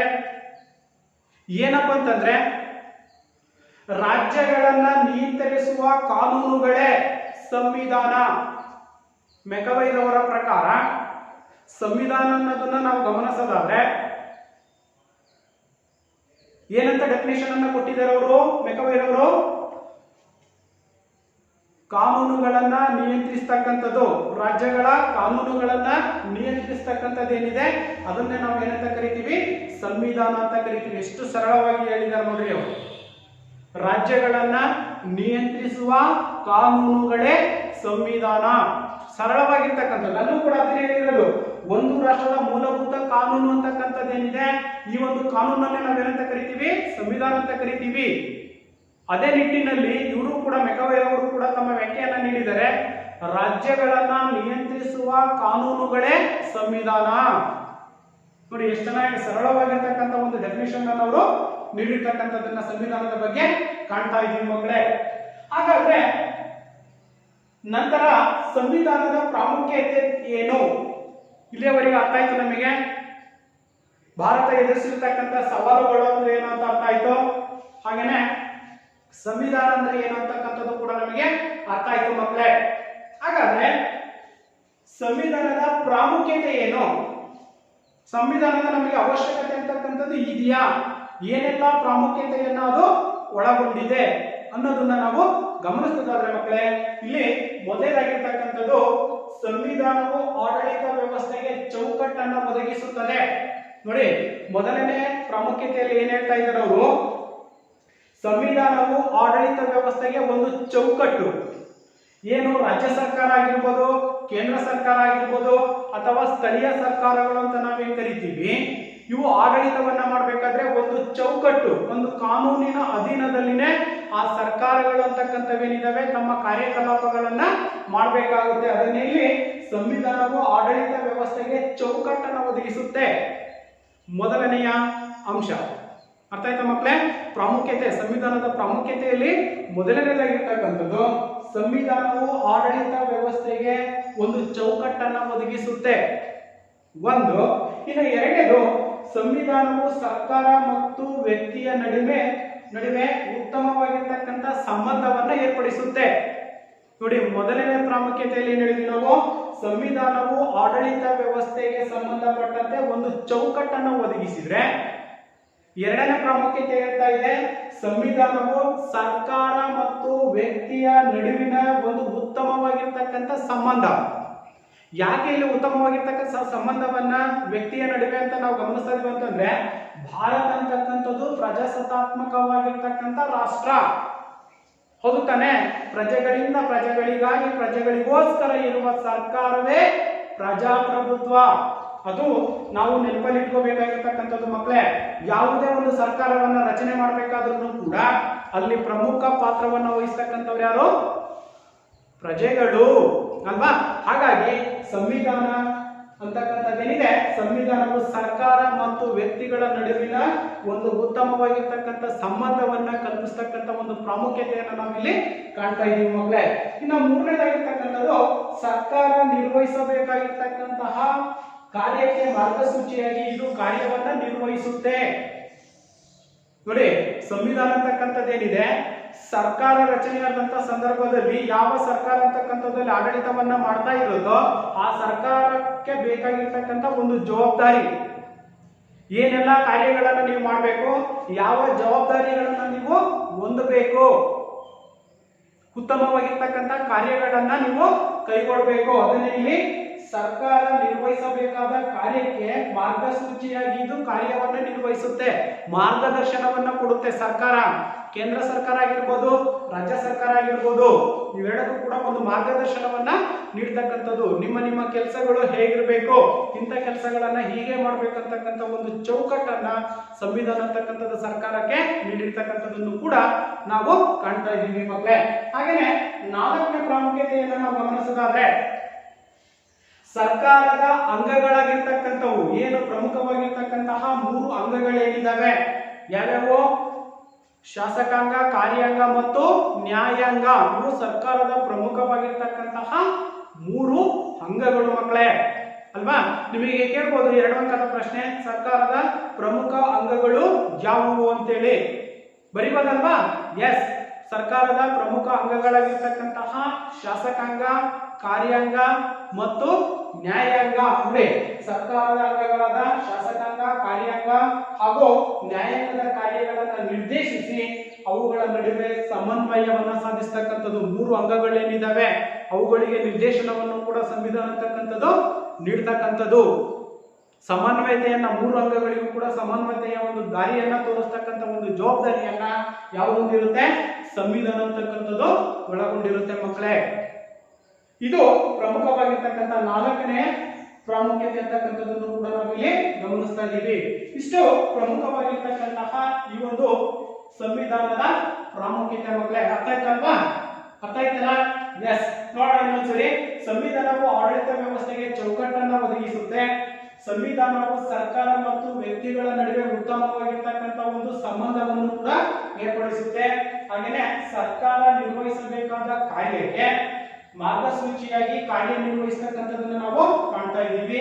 ಇನ್ನ ಸರ್ಕಾರದ ಅಂಗಗಳಾಗಿರ್ತಕ್ಕಂತಹ ಶಾಸಕಾಂಗ, ಕಾರ್ಯಾಂಗ ಮತ್ತು ನ್ಯಾಯಾಂಗಗಳೇನಿದ್ದಾವೆ ಈ ಒಂದು ಕಾರ್ಯಗಳನ್ನು ನಿರ್ದೇಶಿಸಿ ಇವುಗಳ ನಡುವೆ ಸಮನ್ವಯವನ್ನ ಸಾಧಿಸ್ತಕ್ಕಂಥ ಒಂದು ಜವಾಬ್ದಾರಿಯನ್ನು ಕೂಡ ಸಂವಿಧಾನದ ಪ್ರಾಮುಖ್ಯತೆಯಲ್ಲಿ ನಾವು ಕಾಣ್ತಾ ಇದ್ದೀವಿ ಮಕ್ಕಳೇ. ಅರ್ಥ ಆಯ್ತಲ್ವಾ? ಅರ್ಥ ಆಯ್ತಲ್ಲ? ಹಾಗಾದ್ರೆ ಮುಂದಿನ ಒಂದು ಅಂಶಕ್ಕೆ ನಾವು ಹೋಗೋದಾದ್ರೆ, ಭಾರತದ ಸಂವಿಧಾನದ ರಚನಾ ಸಭೆ. ಈ ಒಂದು ಸಂವಿಧಾನ ರಚನಾ ಸಭೆ ಅಂತಕ್ಕಂಥದ್ದು ಹೇಗೆ ಪ್ರಾರಂಭವಾಯಿತು, ಯಾರ್ಯಾರ ಪಾತ್ರವನ್ನ ವಹಿಸಿದ್ರು ಅನ್ನೋದನ್ನ ನಾವು ನೋಡೋದಾದ್ರೆ ಮಕ್ಕಳೇ, ಭಾರತದ ಸಂವಿಧಾನದ ರಚನಾ ಸಭೆ ಅಂತಕ್ಕಂಥದ್ದು. ಹಾಗಾದ್ರೆ ಈ ಒಂದು ರಚನಾ ಸಭೆಯಲ್ಲಿ ಏನೆಲ್ಲ ಅಂಶಗಳನ್ನ ನಾವು ಗಮನಿಸಬಹುದು ಮಕ್ಕಳೇ? ಮೊದಲನೇದಾಗಿರ್ತಕ್ಕಂಥದ್ದು, ಒಂದು ರಾಷ್ಟ್ರದ ಮೂಲಭೂತ ಕಾನೂನನ್ನ ನಾವು ಸಂವಿಧಾನ ಅಂತ ಕರಿತೀವಿ. ಹಿಂದೆ ನಾವು ತಿಳ್ಕೊಂಡಿದ್ದೀವಿ ಸಂವಿಧಾನ ಅಂದ್ರೆ ಏನು ಅನ್ನೋದನ್ನ ನಾವು ಹಿಂದೆನೆ ತಿಳ್ಕೊಂಡಿದ್ದೀವಿ. ಒಂದು ರಾಷ್ಟ್ರದ ಮೂಲಭೂತ ಕಾನೂನುಗಳಂತಕ್ಕಂಥವೇನಿದಾವೆ ಈ ಒಂದು ಕಾನೂನುಗಳನ್ನೇ ನಾವೇನಂತ ಕರಿತೀವಿ? ಎಸ್, ವೆರಿ ಗುಡ್, ಸಂವಿಧಾನ ಅಂತ ಕರಿತೀವಿ ಮಕ್ಕಳೇ. ಹಾಗೇನೆ ಎರಡನೇದು, ಸಂವಿಧಾನವು ಆಡಳಿತ ವ್ಯವಸ್ಥೆಗೆ ಒಂದು ಚೌಕಟ್ಟನ್ನು ಒದಗಿಸ್ತಕ್ಕಂಥದ್ದು. ನೋಡಿ, ಸಂವಿಧಾನ ಅಂತಕ್ಕಂಥದ್ದು ಏನಿದೆ, ಆಡಳಿತ ವ್ಯವಸ್ಥೆ ಅಂತಂದ್ರೆ ಅಲ್ಲಿ ಇರ್ತಕ್ಕಂಥ ಸರ್ಕಾರಕ್ಕೆ ಒಂದು ಆಡಳಿತ ವ್ಯವಸ್ಥೆಯ ಒಂದು ಚೌಕಟ್ಟು ಅಂತಕ್ಕಂಥದ್ದು ಏನಿದೆ, ಆ ಕಾನೂನು ಅಂತಕ್ಕಂಥದ್ದು ಆ ಒಂದು ಕಾನೂನಿನ ಚೌಕಟ್ಟಿನಲ್ಲೇ ಆಡಳಿತ ವ್ಯವಸ್ಥೆ ಅನ್ನೋದು ನಿರ್ವಹಿಸ್ತಕ್ಕಂಥದ್ದು. ಇನ್ನ ಮೂರನೇದಾಗಿರ್ತಕ್ಕಂಥದ್ದು, ಸಂವಿಧಾನ ರಚನೆಗೆ ಸಂಬಂಧಿಸಿದಂತೆ ನೆಹರು ಅವರ ಸಮಿತಿಯ ಶಿಫಾರಸು ಮತ್ತು 1931ರ ರಾಷ್ಟ್ರೀಯ ಕಾಂಗ್ರೆಸ್ನ ಕರಾಚಿ ಅಧಿವೇಶನದ ನಿರ್ಣಯಗಳು ಪ್ರೇರಕವಾಗಿದ್ವು. ಯಾವುದಕ್ಕೆ? ಸಂವಿಧಾನದ ರಚನಾ ಸಭೆಗೆ ಅಥವಾ ರಚನೆಯನ್ನ ಮಾಡಬೇಕಂತಕ್ಕಂಥ ಒಂದು ಉದ್ದೇಶ ಅಂತಕ್ಕಂಥದ್ದೇನಿತ್ತು ಅಲ್ಲಿ ಪ್ರಮುಖವಾಗಿ 2 ಅಂಶಗಳನ್ನು ನಾವು ಗಮನಿಸಬೇಕು. ಒಂದು, ಸಂವಿಧಾನ ರಚನೆಗೆ ಸಂಬಂಧಿಸಿದಂತೆ ನೆಹರು ಏನು ಮೊದಲನೇ ಪ್ರಧಾನಿಯಾಗಿರ್ತಕ್ಕಂಥವ್ರು, ಸ್ವತಂತ್ರ ಭಾರತದ ಮೊದಲ ಪ್ರಧಾನಿಯಾಗಿರ್ತಕ್ಕಂಥವ್ರು ಏನಿದ್ದಾರೆ ಮೋತಿಲಾಲ್ ನೆಹರು ಅವರು, ಜವಾಹರ್ಲಾಲ್ ನೆಹರು ಅವರ ಸಮಿತಿಯ ಶಿಫಾರಸು ಮತ್ತು 1931ರ ರಾಷ್ಟ್ರೀಯ ಕಾಂಗ್ರೆಸ್ನ ಕರಾಚಿ ಅಧಿವೇಶನದ ನಿರ್ಣಯಗಳು ಸಂವಿಧಾನ ರಚನೆಗೆ ಪ್ರೇರಕವಾಗಿದ್ವು ಮಕ್ಕಳೇ. ಅರ್ಥ ಆಯ್ತಲ್ವಾ? ಇದು 3ನೇ ಅಂಶ. ಇನ್ನು 4ನೇದು, ಸಂವಿಧಾನ ರಚನೆ ಮಾಡಲು ಕ್ಯಾಬಿನೆಟ್ ಆಯೋಗದ ಶಿಫಾರಸಿನ ಅನ್ವಯ 1946ರಲ್ಲಿ ಭಾರತೀಯರಿಂದ ಕೂಡಿದ ಸಂವಿಧಾನದ ರಚನಾ ಸಭೆಯನ್ನ ರಚಿಸಲಾಯಿತು. ಯಾವಾಗ? 1946ರಲ್ಲಿ ಸಂವಿಧಾನದ ರಚನಾ ಸಮಿತಿ ಅಂತಕ್ಕಂಥದ್ದನ್ನ ಪ್ರಾರಂಭವನ್ನ ಮಾಡಲಾಯಿತು ಮಕ್ಕಳೇ. ಅಂದ್ರೆ ಸ್ವತಂತ್ರ ಪೂರ್ವದಲ್ಲಿನೇ. ಇಲ್ಲಿ ಯಾವಾಗ ಹೇಳ್ತಾ ಇದೀವಿ ನಾವು 1946 ಅಂತಂದ್ರೆ ಆಗಿನ್ನೂ ನಮಗೆ ಭಾರತಕ್ಕೆ ಸ್ವಾತಂತ್ರ್ಯ ಅಂತಕ್ಕಂಥದ್ದು ಸಿಕ್ಕಿರ್ಲಿಲ್ಲ. ಸಿಕ್ಕಿದ ಮಕ್ಕಳೇ? ಇಲ್ಲ. ನಮಗೆ ಸ್ವಾತಂತ್ರ್ಯವನ್ನ ಸಿಕ್ಕಿರೋದು ಯಾವಾಗ? 1947 ಆಗಸ್ಟ್ 15ರಂದು. ಆದ್ರೆ ನಾವು ಹೇಳ್ತಕ್ಕಂಥದ್ದೇನಿದೆ, ಸಂವಿಧಾನ ರಚನೆಯನ್ನ ಮಾಡಲು ಕ್ಯಾಬಿನೆಟ್, ಆ ಒಂದು ಸಂಸತ್ ಏನಿದೆ ಅಥವಾ ಕ್ಯಾಬಿನೆಟ್ ಆಯೋಗದ ಶಿಫಾರಸಿನ ಅನ್ವಯ 1946ರಲ್ಲಿ ಭಾರತೀಯರಿಂದ ಕೂಡಿದ ಸಂವಿಧಾನದ ರಚನಾ ಸಭೆಯನ್ನ ರಚಿಸಲಾಗಿರ್ತಕ್ಕಂಥದ್ದು. ಭಾರತೀಯರೆಲ್ಲರೂ ಕೂತ್ಕೊಂಡು ಒಂದು ಸಂವಿಧಾನವನ್ನ, ಒಂದು ಕಾನೂನಿನ ಚೌಕಟ್ಟನ್ನ ರಚನೆ ಮಾಡಬೇಕಂತಕ್ಕಂಥ ಒಂದು ತೀರ್ಮಾನವನ್ನ ಕೈಗೊಂಡ್ರು. ಯಾವಾಗಪ್ಪ ಅಂತಂದ್ರೆ 1946ರಲ್ಲಿ ಮಕ್ಕಳೇ. ಅರ್ಥ ಆಯ್ತಲ್ಲ? ನೆನ್ಪಿಟ್ಕೋಬೇಕು ನೀವು ಇದನ್ನ. ಹಾಗೇನೆ ನಂತರ ಈ ಒಂದು ಸಭೆಯು 389 ಸದಸ್ಯರನ್ನ ಒಳಗೊಂಡಿತ್ತು. ಈ ಒಂದು ಸಮಿತಿ ಅಂತಕ್ಕಂಥದ್ದೇನಿದೆ, ಯಾವ ಸಮಿತಿ ಅಥವಾ ಭಾರತದ ಸಂವಿಧಾನದ ರಚನಾ ಸಭೆ ಅಂತಕ್ಕಂಥದ್ದೇನಿದೆ, ರಚನಾ ಸಮಿತಿ ಅಂತಕ್ಕಂಥದ್ದೇನಿದೆ, ಅದು ಎಷ್ಟು ಜನ ಸದಸ್ಯರನ್ನ ಒಳಗೊಂಡಿದ್ದಪ್ಪ ಅಂತಂದ್ರೆ 389 ಜನ ಸದಸ್ಯರನ್ನ ಒಳಗೊಂಡಿತ್ತು. ಯಾಕೆಂತಂದ್ರೆ ಇಷ್ಟು ಜನ ಸದಸ್ಯರಿರ್ಲಿಕ್ಕೆ ಕಾರಣ ಏನಂತಂದ್ರೆ ಅವಾಗ ಪಾಕಿಸ್ತಾನ ಮತ್ತು ಭಾರತ ಅಂತಕ್ಕಂಥವು ಒಂದೇ ಇದ್ವು. ಆ ಒಂದು ಸಂದರ್ಭದಲ್ಲಿ ಎಲ್ಲರೂ ಕೂಡ್ಕೊಂಡು ಅಂದ್ರೆ 389 ಸದಸ್ಯರನ್ನ ಆ ಒಂದು ರಚನಾ ಸಮಿತಿ ಅಂತಕ್ಕಂಥದ್ದು ಒಳಗೊಂಡಿತ್ತು ಮಕ್ಕಳೇ. ಅರ್ಥ ಆಯ್ತಲ್ಲ? ಎಸ್. ಹಾಗೇನೆ ನಂತರ ಭಾರತವು ಇಬ್ಬಾಗವಾದಾಗ ಅಂದ್ರೆ 1947 ಆಗಸ್ಟ್ 15ರಂದು ಭಾರತ ಅಂತಕ್ಕಂಥದ್ದು ಸಂಪೂರ್ಣವಾಗಿರ್ತಕ್ಕಂತಹ ಒಂದು ಸ್ವತಂತ್ರವನ್ನ ಪಡ್ಕೊಂಡ ನಂತರ ಏನಾಯ್ತು, ಭಾರತವು ಇಬ್ಬಾಗವಾಗಿ ಸ್ವತಂತ್ರವನ್ನ ಗೊಂಡ ನಂತರ ಇದು 389 ಸದಸ್ಯರಿರ್ತಕ್ಕಂತಹ ಸಮಿತಿ ಎಷ್ಟಕ್ಕೆ ಬಂತಪ್ಪ ಅಂತಂದ್ರೆ 299 ಜನ ಸದಸ್ಯರನ್ನ ಆ ಒಂದು ಸಂವಿಧಾನದ ರಚನಾ ಸಮಿತಿ ಅಂತಕ್ಕಂಥದ್ದು ಒಳಗೊಂಡಿತ್ತು ಮಕ್ಕಳೇ. ಅರ್ಥ ಆಯ್ತಲ್ವಾ? ನೋಡಿ, ಕನ್ಫ್ಯೂಸ್ ಮಾಡ್ಕೋಬೇಡಿ. ಈ ಒಂದು ಸಭೆ, ಸಂವಿಧಾನದ ರಚನಾ ಸಮಿತಿ ಅಂತಕ್ಕಂಥದ್ದೇನಿದೆ ಸಭೆ 389 ಜನ ಸದಸ್ಯರನ್ನ ಒಳಗೊಂಡಿತ್ತು ಅಂದ್ರೆ ಸ್ವತಂತ್ರದ ಪೂರ್ವದಲ್ಲಿ. ಆದ್ರೆ ಸ್ವತಂತ್ರದ ನಂತರ ಏನಾಯ್ತು, ದೇಶ ಅಂತಕ್ಕಂಥದ್ದು ಇಬ್ಬಾಗವಾದಾಗ ಭಾರತ ಮತ್ತು ಪಾಕಿಸ್ತಾನ ಅಂತಕ್ಕಂಥದ್ದು ದೇಶ ಇಬ್ಬಾಗವಾದಂತ ಸಂದರ್ಭದಲ್ಲಿ ಆ ಒಂದು ಏನಾಯ್ತು 299 ಸದಸ್ಯರನ್ನ ಈ ಒಂದು ಸಮಿತಿ ಅಂತಕ್ಕಂಥದ್ದು ಒಳಗೊಂಡಿತ್ತು ಮಕ್ಕಳೇ. ಅರ್ಥ ಆಯ್ತಲ್ವಾ? ಹಾಗೇನೆ ಇದರಲ್ಲಿ ಪ್ರಮುಖವಾಗಿ ನಾವು ಗಮನಿಸೋದಾದ್ರೆ ಈ ಏನು 299 ಜನ ಸದಸ್ಯರೇನಿದ್ರೆ ಆ ಸದಸ್ಯರಲ್ಲಿ ಕರ್ನಾಟಕದಿಂದ 7 ಜನರಂತಕ್ಕಂಥರು, ಎಷ್ಟು ಜನ? 7 ಜನರಂತಕ್ಕಂಥರು ಕೂಡ ಆಯ್ಕೆಯಾಗಿರ್ತಕ್ಕಂಥದ್ದು ನಾವು ಕಾಣ್ತಾ ಇದೀವಿ. ಇದನ್ನೇ ಮೈಸೂರು ಸಂಸ್ಥಾನದಿಂದ 7 ಜನ ಸದಸ್ಯರು ನಾಮಕರಣಗೊಂಡಿದ್ರು ಅಥವಾ ನೇಮಕಗೊಂಡಿದ್ರು. ಯಾವುದಕ್ಕೆ? ಸಂವಿಧಾನದ ರಚನಾ ಸಮಿತಿಯ ಸಭೆಯಲ್ಲಿ ಆಯ್ಕೆಯಾಗಿರ್ತಕ್ಕಂಥವ್ರು ಕರ್ನಾಟಕದಿಂದಲೂ ಕೂಡ ಅಥವಾ ಮೈಸೂರು ಸಂಸ್ಥಾನದಿಂದ ಎಷ್ಟು ಜನ? 7 ಜನ ಸದಸ್ಯರು ಕೂಡ ನಾಮಕರಣಗೊಂಡಿರ್ತಕ್ಕಂಥದ್ದನ್ನು ಕೂಡ ನಾವು ಅಥವಾ ಆಯ್ಕೆಯಾಗಿರ್ತಕ್ಕಂಥದ್ದನ್ನು ಕೂಡ ನಾವು ಕಾಣಬಹುದು ಮಕ್ಕಳೇ. ಅರ್ಥ ಆಯ್ತಲ್ವಾ? ಎಸ್. ಹಾಗೇನೆ ನಂತರ ನಾವು ನೋಡೋದಾದ್ರೆ ಸಂವಿಧಾನ ರಚನಾ ಸಮಿತಿಯ ಮೊದಲ ಅಧಿವೇಶನ ಅಂತಕ್ಕಂಥದ್ದೇನಿದೆ, ಸಂವಿಧಾನ ಸಮಿತಿಯ ಅಥವಾ ರಚನಾ ಸಭೆಯ ಸಮಿತಿ ಅಂತಕ್ಕಂಥದ್ದು ಮೊದಲ ಅಧಿವೇಶನ ಡಿಸೆಂಬರ್ 9, 1946ರಂದು ನಡೆದಿರ್ತಕ್ಕಂಥದ್ದು. ನಿಮಗೆ ಒಂದು ಅಂಕದ ಪ್ರಶ್ನೆ ಕೇಳಬಹುದು. ಮೊದಲ ಸಂವಿಧಾನ ರಚನಾ ಸಮಿತಿಯ ಮೊದಲ ಅಧಿವೇಶನ ಅಂತಕ್ಕಂಥದ್ದು ಯಾವಾಗ ನಡೆಯಿತು ಅಂತ ನಿಮಗೆ ಮಕ್ಕಳೇ ಒಂದು ಅಂಕದ ಪ್ರಶ್ನೆ ಬರಬಹುದು. ಹಾಗಾದ್ರೆ ಇಲ್ಲಿ ಮೊದಲ ಅಧಿವೇಶನ ಡಿಸೆಂಬರ್ 9, 1946ರಂದು ನಡೆದಿರ್ತಕ್ಕಂಥದ್ದನ್ನು ಕೂಡ ನಾವು ಗಮನಿಸಬಹುದಾಗಿದೆ. ಮೊದಲ ಅಧಿವೇಶನ ನಡೆದಿರ್ತಕ್ಕಂಥದ್ದು ಡಿಸೆಂಬರ್ 9, 1946ರಂದು ಈ ಒಂದು ಮೊದಲ ಅಧಿವೇಶನ ನಡೆದಿರ್ತಕ್ಕಂಥದ್ದು ಮಕ್ಕಳೇ. ಅರ್ಥ ಆಯ್ತಲ್ವಾ? ಹಾಗೇನೆ ನಂತರ ನಾವು ಗಮನಿಸೋದಾದ್ರೆ ಅದೊಂದು ಐತಿಹಾಸಿಕ ಘಟನೆಗೆ ಸಾಕ್ಷಿಯಾಗಿತ್ತು. ಯಾವುದು? ಡಿಸೆಂಬರ್ 9, 1946ರಲ್ಲಿ ಏನು ಮೊದಲ ಸಂವಿಧಾನ ರಚನಾ ಸಮಿತಿಯ ಅಧಿವೇಶನ ಅಂತಕ್ಕಂಥದ್ದು ನಡೆದಿತ್ತು, ಅದು ಇತಿಹಾಸದ ಪುಟಗಳಲ್ಲಿ ಸೇರ್ಕೊಂಡಿರ್ತಕ್ಕಂತಹ ದಿನ ಅಂತಕ್ಕಂಥದ್ದು. ಯಾಕಂತಂದ್ರೆ ನಾವು ಆಲ್ರೆಡಿ ಆ ಒಂದು ಸಂದರ್ಭಗಳಲ್ಲಿ ಭಾರತದ ಸ್ವಾತಂತ್ರ್ಯದ ಹತ್ತಿರದ ದಿನಗಳನ್ನ ನಾವಲ್ಲಿ ಎಣಿಸ್ತಾ ಇದ್ವಿ ಮಕ್ಕಳೇ. ಹಾಗಾಗಿ ಅದೊಂದು ಐತಿಹಾಸಿಕ ಘಟನೆಗೆ ಸಾಕ್ಷಿಯಾಗಿರ್ತಕ್ಕಂಥದ್ದು, ಇತಿಹಾಸದ ಪುಟಗಳಲ್ಲಿ ಬರೆದಿರ್ತಕ್ಕಂತಹ ಒಂದು ದಿನ ಅಂತಕ್ಕಂಥದ್ದನ್ನ ನಾವಲ್ಲಿ ಗಮನಿಸ್ತಾ ಇದ್ದೀವಿ ಮಕ್ಕಳೇ. ಅರ್ಥ ಆಯ್ತಲ್ವಾ? ಹಾಗೇನೆ ನಂತರ ಸಚ್ಚಿದಾನಂದ ಸಿನ್ಹಾ ಹಂಗಾಮಿ ಅಧ್ಯಕ್ಷರಾಗಿದ್ರು. ಈ ಒಂದು ಮೊದಲ ಅಧಿವೇಶನ ಅಂತಕ್ಕಂಥದ್ದೇನಿದೆ, ಯಾವುದು ಸಂವಿಧಾನದ ಮೊದಲ ಅಧಿವೇಶನ ಅಂತಕ್ಕಂಥದ್ದೇನಿದೆ, ಆ ಒಂದು ಸಂವಿಧಾನದ ಮೊದಲ ಅಧಿವೇಶನದ ಹಂಗಾಮಿ ಅಧ್ಯಕ್ಷರಾಗಿ ಯಾರು ಆಯ್ಕೆಯಾಗಿದ್ರು? ಸಚ್ಚಿದಾನಂದ ಸಿನ್ಹಾ ಅಂತಕ್ಕಂಥವ್ರು ಹಂಗಾಮಿ ಅಂತಂದ್ರೆ ನಾವು ತಾತ್ಕಾಲಿಕವಾಗಿರ್ತಕ್ಕಂಥ ಒಂದು ಅಧ್ಯಕ್ಷತೆಯನ್ನ ವಹಿಸಿಕೊಂಡಿರ್ತಕ್ಕಂಥವ್ರು ಸಚ್ಚಿದಾನಂದ ಸಿನ್ಹಾ ಹಂಗಾಮಿ ತಾತ್ಕಾಲಿಕವಾಗಿರ್ತಕ್ಕಂತಹ ಒಂದು ಅಧ್ಯಕ್ಷತೆಯನ್ನವರು ವಹಿಸಿದ್ರು ಮಕ್ಕಳೇ. ಹಾಗೇನೆ ನಂತರ December 11, 1946 December 11, 1946 doctor Babu Rajendra Prasad ಅವರನ್ನ ಕಾಯಂ ಅಧ್ಯಕ್ಷರನ್ನಾಗಿ ನೇಮಕ ಮಾಡಲಾಯಿತು. ಯಾವುದಕ್ಕೆ ನೇಮಕ ಮಾಡಿದ್ವಿ ನಾವು? ಸಂವಿಧಾನ ರಚನಾ ಸಮಿತಿಯ ಅಧ್ಯಕ್ಷರನ್ನಾಗಿ, ಹಂಗಾಮಿ ಅಧ್ಯಕ್ಷರಾಗಿ ಯಾರನ್ನ? ಸಚ್ಚಿದಾನಂದ ಸಿನ್ಹಾ ಅವರನ್ನ ತಾತ್ಕಾಲಿಕವಾಗಿರ್ತಕ್ಕಂಥ ಅಧ್ಯಕ್ಷರನ್ನಾಗಿ ನಾವು ಆಯ್ಕೆಯನ್ನ ಮಾಡ್ಕೊಂಡಿದ್ವಿ ಮಕ್ಕಳೇ. ಆದ್ರೆ ಅಲ್ಲಿ ಪರ್ಮನೆಂಟ್ ಆಗಿ ಕಾಯಂ ಅಧ್ಯಕ್ಷರಾಗಿ ನಾವು ಯಾರನ್ನ ಆಯ್ಕೆ ಮಾಡ್ಕೊಂಡ್ವಿ? ಡಿಸೆಂಬರ್ 11, 1946 ಡಾಕ್ಟರ್ ಬಾಬು ರಾಜೇಂದ್ರ ಪ್ರಸಾದ್ ಅವರನ್ನ ಕಾಯಂ ಅಧ್ಯಕ್ಷರನ್ನಾಗಿ ನಾವು ಇಲ್ಲಿ ನೇಮಕ ಮಾಡಲಾಯಿತು. ನಂತರ ಇದರ ಜೊತೆಯಲ್ಲಿ ಉಪಾಧ್ಯಕ್ಷರಾಗಿ ಕೂಡ ಆಯ್ಕೆಯನ್ನ ಮಾಡಿರುವ ಒಬ್ಬ ಮಹಾನ್ ವ್ಯಕ್ತಿಯನ್ನ, ಅವರು ಕೂಡ ಯಾರಂದ್ರೆ ಟಿ.ಟಿ. ಕೃಷ್ಣಮಾಚಾರಿ ಅವರನ್ನ ಉಪಾಧ್ಯಕ್ಷರನ್ನಾಗಿ ನೇಮಕ ಮಾಡಲಾಯಿತು. ಯಾವಾಗ? ಡಿಸೆಂಬರ್ 11,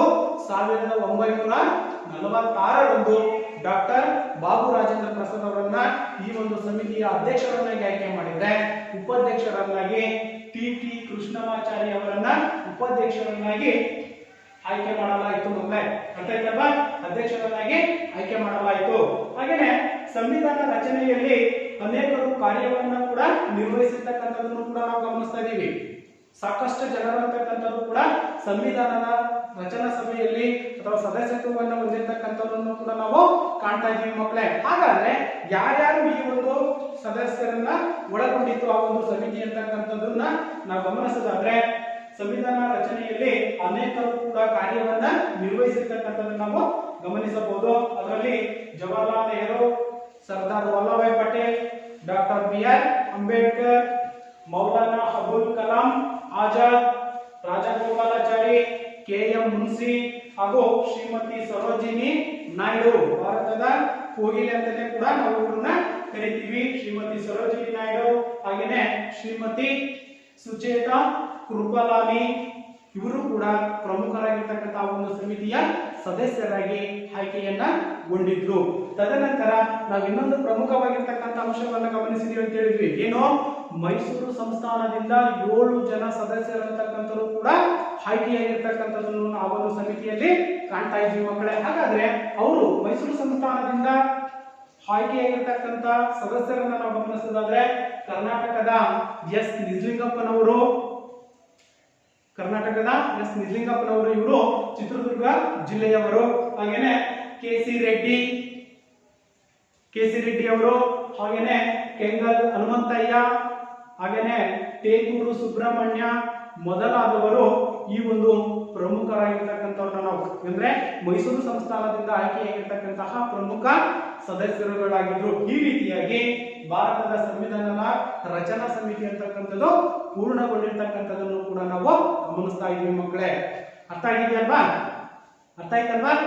ನೆಕ್ಸ್ಟ್ ಹಾಗೇನೆ ನಾವು ಇಲ್ಲಿಯವರೆಗೆ ಭಾರತದ ಸಂವಿಧಾನದ ರಚನಾ ಸಭೆಯನ್ನ ತಿಳ್ಕೊಂಡಿದ್ವಿ. ಯಾರು ಅಧ್ಯಕ್ಷರಾಗಿದ್ರು, ಉಪಾಧ್ಯಕ್ಷರಾಗಿದ್ರು, ಆ ಒಂದು ಸಮಿತಿ ಅಂತಕ್ಕಂಥದ್ದು ಯಾವಾಗ ರಚನೆ ಆಯಿತು, ಹಾಗೇನೆ ಎಷ್ಟು ಜನ ಸದಸ್ಯರನ್ನು ಅದು ಒಳಗೊಂಡಿತ್ತು, ಮತ್ತೆ ಮೈಸೂರು ಸಂಸ್ಥಾನದಿಂದಲೂ ಕೂಡ ಎಷ್ಟು ಜನ ಸದಸ್ಯರಂತಕ್ಕಂಥವರಲ್ಲಿ ನೇಮಕಗೊಂಡಿದ್ರು ಅಥವಾ ಆಯ್ಕೆಯಾಗಿದ್ರು ಅನ್ನೋದನ್ನು ಕೂಡ ತಿಳ್ಕೊಂಡಿದ್ವಿ ಮಕ್ಕಳೇ. ಹಾಗಾದ್ರೆ ನಂತರದ ಅಂಶವನ್ನು ನಾವು ಗಮನಿಸೋದಾದ್ರೆ, ಸಂವಿಧಾನದ ಕರಡು ಸಮಿತಿ, ಇದು ಬಹಳಷ್ಟು ಇಂಪಾರ್ಟೆಂಟ್ ಆಗಿರ್ತಕ್ಕಂಥ ಪ್ರಮುಖವಾಗಿರ್ತಕ್ಕಂತಹ ಅಂಶ ಮಕ್ಕಳೇ.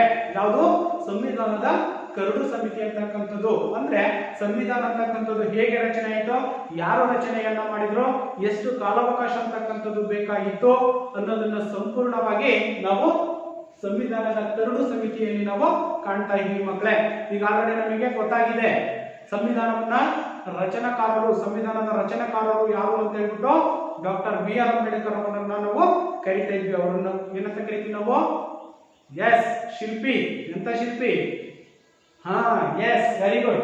ಸಂವಿಧಾನದ ಕರಡು ಸಮಿತಿ ನೋಡೋಣ ಏನ್ ಅಂಶಗಳನ್ನ ಇದು ಒಳಗೊಂಡಿದೆ.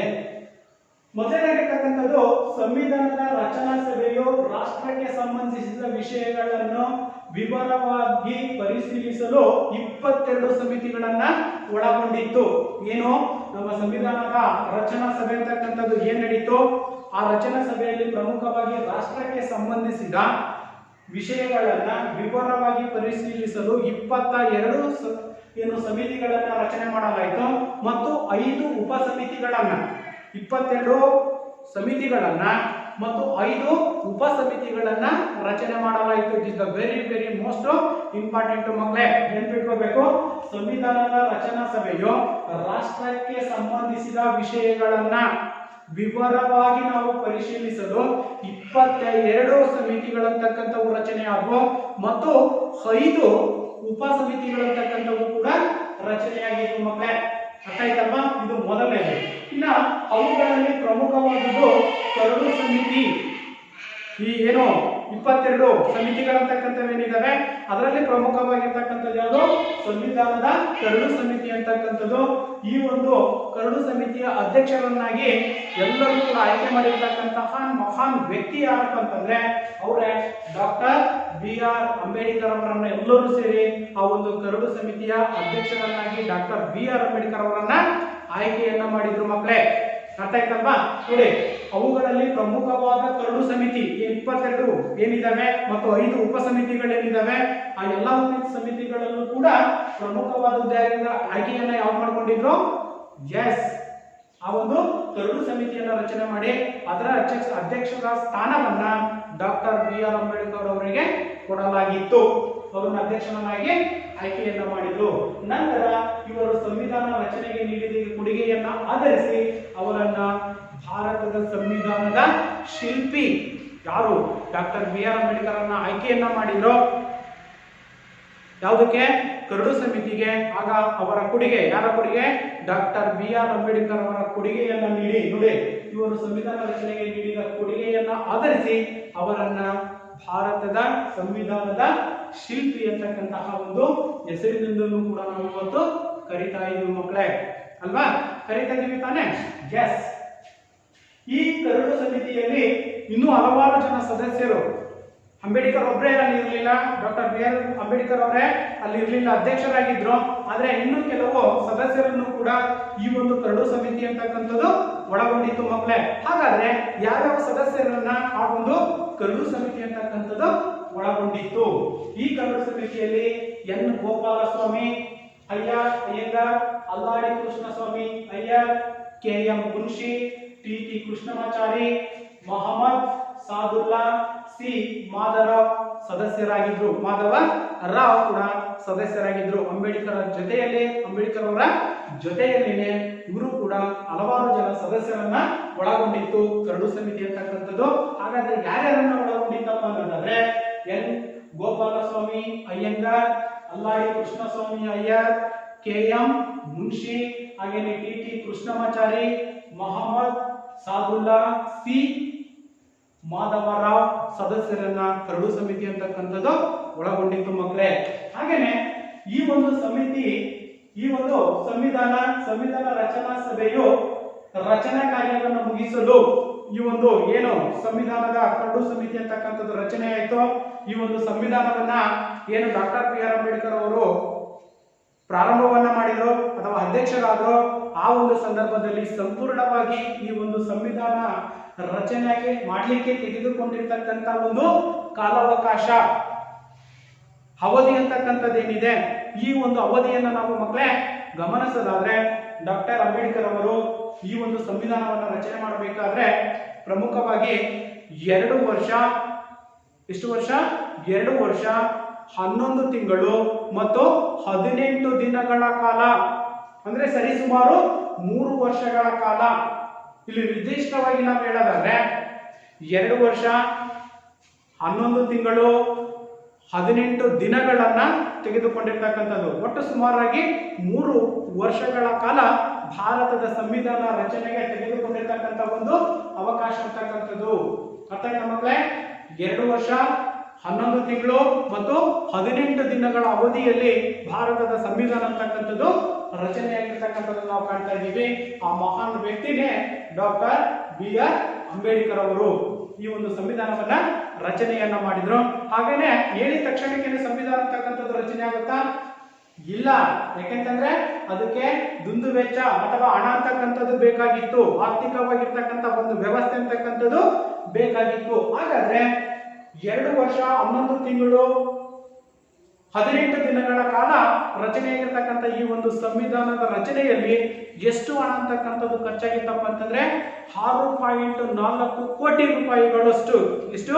6.4 ಕೋಟಿಗಳಷ್ಟು ಹಣ ಅಂತಕ್ಕಂಥದ್ದು ಖರ್ಚಾಗಿರ್ತಕ್ಕಂಥದ್ದನ್ನ ನಾವು ಕಾಣ್ತಾ ಇದೀವಿ ಮಕ್ಕಳೇ. ಅರ್ಥ ಆಯ್ತಲ್ಲ? ಹಾಗೇನೆ ಇಲ್ಲಿ ನೋಡಿ, ಸಂವಿಧಾನ ರಚನಾ ಕಾರ್ಯವನ್ನು ಮುಗಿಸಲು 2 ವರ್ಷ 11 ತಿಂಗಳು ಮತ್ತು 18 ದಿನಗಳಂತಕ್ಕಂಥವು ಬೇಕಾಗಿತ್ತು. ಅದರ ಜೊತೆಯಲ್ಲಿ ಖರ್ಚಾಗಿರ್ತಕ್ಕಂಥ ಹಣ ಅಂತಕ್ಕಂಥದನ್ನು ನಾವು ಗಮನಿಸೋದಾದ್ರೆ 6.4 ಕೋಟಿ ರೂಪಾಯಿಗಳು ವೆಚ್ಚ ಅಂತಕ್ಕಂಥದ್ದು ಕೂಡ ಸಂವಿಧಾನ ರಚನೆಗೆ ಖರ್ಚಾಗಿರ್ತಕ್ಕಂಥದ್ದು. ನಂತರ ಬ್ರಿಟಿಷ್ ಸರ್ಕಾರ ಹೊರಡಿಸಿದ 1909, 1919 ಮತ್ತು 1935ರ ಕಾಯ್ದೆ ಅಂತಕ್ಕಂಥದ್ದೇನಿದೆ, ಈ ಒಂದು ಕಾಯ್ದೆ ಬ್ರಿಟನ್ನಿನ ಸಂಸದೀಯ ವ್ಯವಸ್ಥೆ, ಅಮೆರಿಕದ ಬಿಲ್ ಆಫ್ ರೈಟ್ಸ್, ಐರ್ಲೆಂಡಿನ ಸಾಮಾಜಿಕ ನಿರ್ದೇಶಕ ತತ್ವಗಳು ಮುಂತಾದವುಗಳನ್ನು ಕೂಡ ಇದು ಒಳಗೊಂಡಿರ್ತಕ್ಕಂಥದ್ದನ್ನು ನಾವು ಕಾಣ್ತಾ ಇದ್ದೀವಿ. ಹಾಗೆ ಅಂತಿಮವಾಗಿ ನವೆಂಬರ್ 26, 1949ರಂದು ಅಂಗೀಕರಿಸಲ್ಪಟ್ಟು ಯಾವುದು? ಎಸ್, ಸಂವಿಧಾನ ಅಂತಕ್ಕಂಥದ್ದು ಯಾವಾಗ? ನವೆಂಬರ್ 26, 1949ರಂದು ಅಂಗೀಕರಿಸಲ್ಪಟ್ಟು ಅಂತಿಮವಾಗಿ ಸಂವಿಧಾನ ಅಂತಕ್ಕಂಥದ್ದು ಜಾರಿಗೆ ಬಂದಿರತಕ್ಕಂಥದ್ದು ಜನವರಿ 26, 1950ರಲ್ಲಿ ಭಾರತದ ಸಂವಿಧಾನ ಅಂತಕ್ಕಂಥದ್ದು ರಚನೆಯಾಗಿರ್ತಕ್ಕಂಥದ್ದು ಅಥವಾ ಜಾರಿಗೆ ಬಂದಿರತಕ್ಕಂಥದ್ದನ್ನ ನಾವು ಗಮನಿಸ್ತಾ ಇದ್ದೀವಿ ಮಕ್ಕಳೇ. ಅರ್ಥ ಆಯ್ತಲ್ವಾ? ಈ ಒಂದು ಸಂದರ್ಭ ಅಂತಕ್ಕಂಥದ್ದೇನಿದೆ, ಯಾವುದು? 1950 ಜನವರಿ 50ರಂದು ಭಾರತದ ಸಂವಿಧಾನ ಅಂತಕ್ಕಂಥದ್ದು ರಚನೆ ಆಯಿತು. ಇದನ್ನೇ ನಾವು ಈ ಒಂದು ದಿನವನ್ನ ನಾವು ಗಣರಾಜ್ಯೋತ್ಸವ ದಿನ ಅಂತಲೂ ಕೂಡ ಕರಿತೀವಿ ಮಕ್ಕಳೇ. ಗಣರಾಜ್ಯೋತ್ಸವದ ದಿನ ಅಂತಲೂ ಕೂಡ ಕರಿತೀವಿ ಮಕ್ಕಳೇ. ಅರ್ಥ ಆಯ್ತಲ್ವಾ? ಅಂದ್ರೆ ಯಾವಾಗ ಜಾರಿಗೆ ಬಂತು ಸಂವಿಧಾನ? 1950 ಜನವರಿ 26 ಏನ್ ಬಂತು, ಇದನ್ನ ನಾವು ಈ ದಿನವನ್ನೇ ಗಣರಾಜ್ಯ ದಿನವನ್ನಾಗಿ ಪ್ರತಿ ವರ್ಷನೂ ಕೂಡ ನಾವು ಆಚರಣೆಯನ್ನ ಮಾಡ್ತಾ ಬರ್ತಾ ಇದ್ವಿ ಮಕ್ಕಳೇ. ಜನವರಿ 26ರಂದು ಗಣರಾಜ್ಯ ದಿನವನ್ನಾಗಿ ಆಚರಣೆಯನ್ನ ಮಾಡ್ತಾ ಬರ್ತಾ ಇದ್ವಿ ಮಕ್ಕಳೇ. ಈ ರೀತಿಯಾಗಿ ಭಾರತದ ಸಂವಿಧಾನದ ಕರಡು ಸಮಿತಿ ಅಂತಕ್ಕಂಥದ್ದು ರಚನೆಯಾಗಿ ಅದರ ಅಧ್ಯಕ್ಷರು ಡಾಕ್ಟರ್ BR ಅಂಬೇಡ್ಕರ್ ಆಗಿ ಅಂತಿಮವಾಗಿ ನಮಗೆ ಭಾರತದ ಸಂವಿಧಾನ ಅಂತಕ್ಕಂಥದ್ದು ಜಾರಿಗೆ ಬಂದಿರತಕ್ಕಂಥದ್ದೇ ಜನವರಿ 26, 1950ರಲ್ಲಿ ಸಂಪೂರ್ಣವಾಗಿರ್ತಕ್ಕಂಥ ಒಂದು ಸಂವಿಧಾನ ಅಂತಕ್ಕಂಥದ್ದು ಜಾರಿಗೆ ಬರುವುದರ ಮೂಲಕ ಈ ಒಂದು ಸಂವಿಧಾನದ ಒಂದು ವ್ಯವಸ್ಥಿತವಾಗಿರ್ತಕ್ಕಂಥ ಕಾನೂನುಗಳನ್ನದು ಒಳಗೊಂಡಿತ್ತು ಮಕ್ಕಳೇ. ಅರ್ಥ ಆಯ್ತಲ್ವಾ?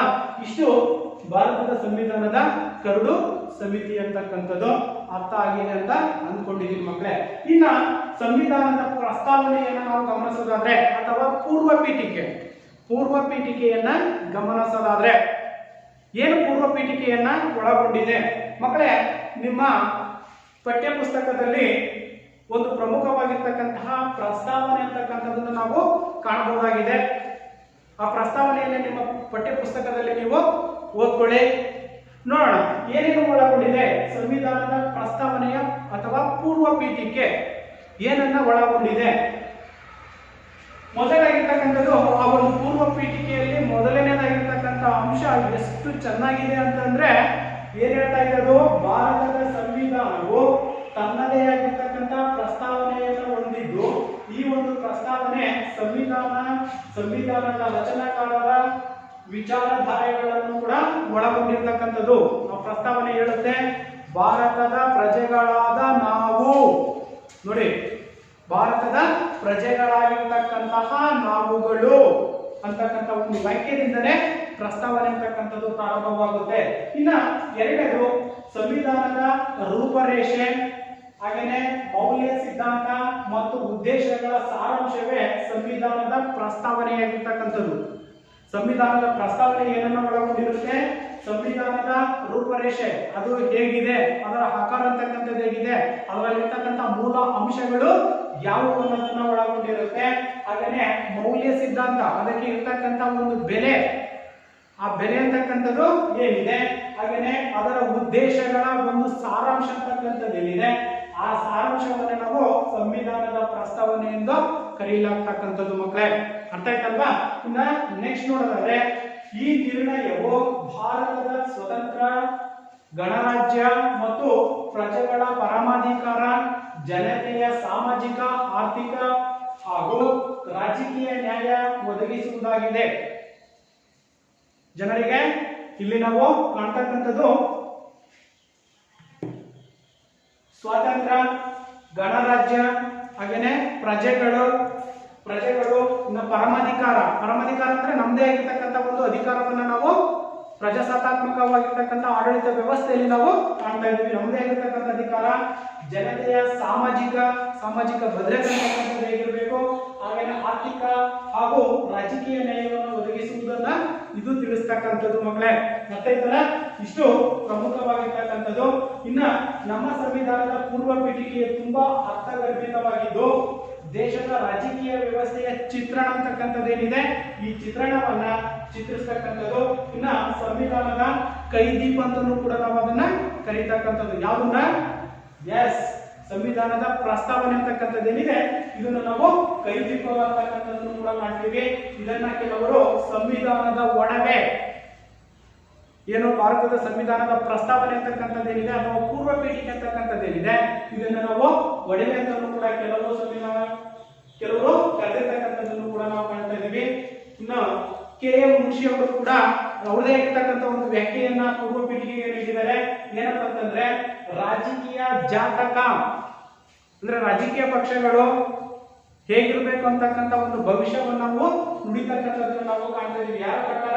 KM ಮುನ್ಷಿ ಅವರು ಕೂಡ ರಾಜಕೀಯ ಜಾತಕ ಎಂದು ಕೂಡ ಕರೆದಿರ್ತಕ್ಕಂಥದ್ದನ್ನು ನಾವು ಗಮನಿಸಬಹುದು. ಮಕ್ಕಳೇ, ಇಷ್ಟು ಪ್ರಮುಖವಾಗಿರ್ತಕ್ಕಂತಹ ಸಂವಿಧಾನದ ಪ್ರಸ್ತಾವನೆ ಅಥವಾ ಪೂರ್ವ ಪೀಠಿಕೆಯನ್ನ ನಾವು ಕಾಣ್ತಾ ಇದ್ದೀವಿ. ನಿಮ್ಮ ಪಠ್ಯ ಪುಸ್ತಕದಲ್ಲಿ ಇದೆ ಭಾರತದ ಸಂವಿಧಾನದ ಪೂರ್ವ ಪೀಠಿಕೆ ಅಥವಾ ಪ್ರಸ್ತಾವನೆ ಅಂತಕ್ಕಂಥದ್ದು. ಆ ಪೇಜ್ ಅನ್ನು ನೀವು ಗಮನಿಸಿ ಓದ್ಕೊಳ್ಬೇಕು ಮಕ್ಕಳೇ.